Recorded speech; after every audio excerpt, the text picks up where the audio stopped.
প্রিয় মুসলিম ভাই বোনেরা, আসসালামু আলাইকুম।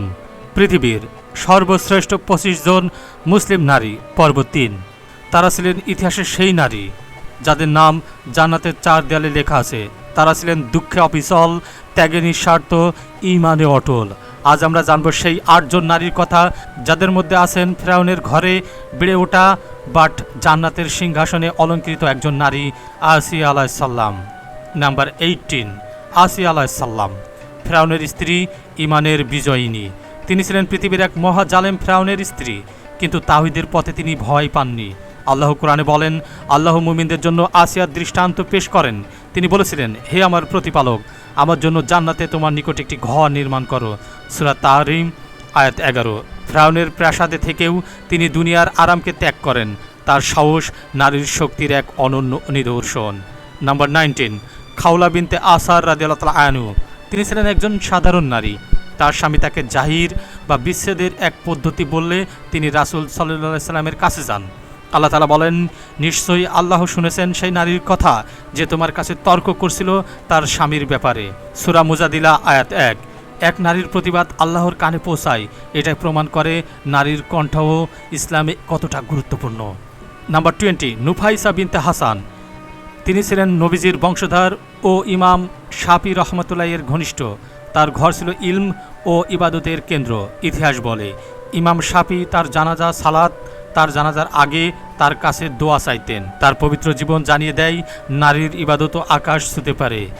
নাম্বার 21, উম্মে দারদা রাদিয়াল্লাহু তাআলা আনহু। তিনি ছিলেন সাহাবী ও জ্ঞানী নারী। তিনি পুরুষ সাহাবাদেরও জ্ঞান দিতেন। ইতিহাসে আছে খলিফা আব্দুল মালিক পর্যন্ত তার কাছ থেকে ফিকহ শিখতেন। তিনি ছিলেন ইসলামের এক উজ্জ্বল শিক্ষিকা। নাম্বার 22, উম্মে কুলসুম রাদিয়াল্লাহু তাআলা আনহু। রাসূলের কন্যা, ধৈর্য ও ভরসার প্রতীক। তিনি ছিলেন রাসূল সাল্লাল্লাহু আলাইহি সাল্লামের কন্যা উসমান রাদিয়াল্লাহু তাআলা আনহুর স্ত্রী। রুকাইয়ার মৃত্যুর পর তিনি উসমানের স্ত্রী হন। রাসূল সাল্লাল্লাহু আলাইহি সাল্লাম বলেছেন, যদি আমার আর কন্যা থাকতো তাকেও উসমানের সাথে বিয়ে দিতাম। ইবনে সাদ। তিনি ছিলেন শোকের মধ্যে আশার আলো। নাম্বার 23, শিফা বিনতে আব্দুল্লাহ রাদিয়াল্লাহু তাআলা আনহু। তিনি ছিলেন শিক্ষিত চিকিৎসাবিদ ও ওমর রাদিয়াল্লাহু তাআলা আনহু এর সময়ে মদিনার বাজার তদারক করতেন। তিনি নারীদের চিকিৎসা দিতেন ও লেখাপড়া শেখাতেন। ওমর রাদিয়াল্লাহু তাআলা আনহু তাকে বলতেন, তুমি আমাদের নারীদের শিক্ষিকা। তিনি ছিলেন মুসলিম সমাজের নারীদের কার্যকর ভূমিকার এক অনন্য উদাহরণ। নাম্বার 24, উম্মে আব্দুল্লাহ বিনতে আবু বকর। তিনি ছিলেন আবু বকর রাদিয়াল্লাহু তাআলা আনহু এর নাতনি ও হাদিস শাস্ত্রে অগ্রণী। অনেক বিখ্যাত তাবেঈনের শিক্ষক ছিলেন তিনি। ইতিহাসে আছে তার থেকে বহু তাবেঈন হাদিস শিখতেন। তার হাদিস বর্ণনা, প্রজ্ঞা ও জ্ঞানে ইসলাম সমৃদ্ধ হয়েছে।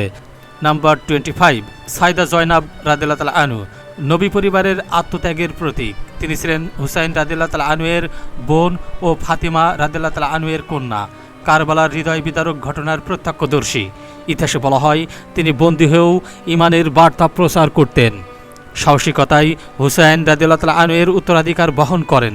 তিনি ছিলেন ব্যথার মাঝে ঈমানের এক প্রজ্বলিত শিখা। এই মহিষী নারীরা আমাদের মা, বোন, প্রেরণা আর ঈমানের মশাল। তারা ছিলেন আল্লাহর পথে অটল, সত্যের পথে সাহসী। তাদের পদচিহ্ন অনুসরণ করলেই আমরা পারি একটি পরিশুদ্ধ জীবন গড়তে।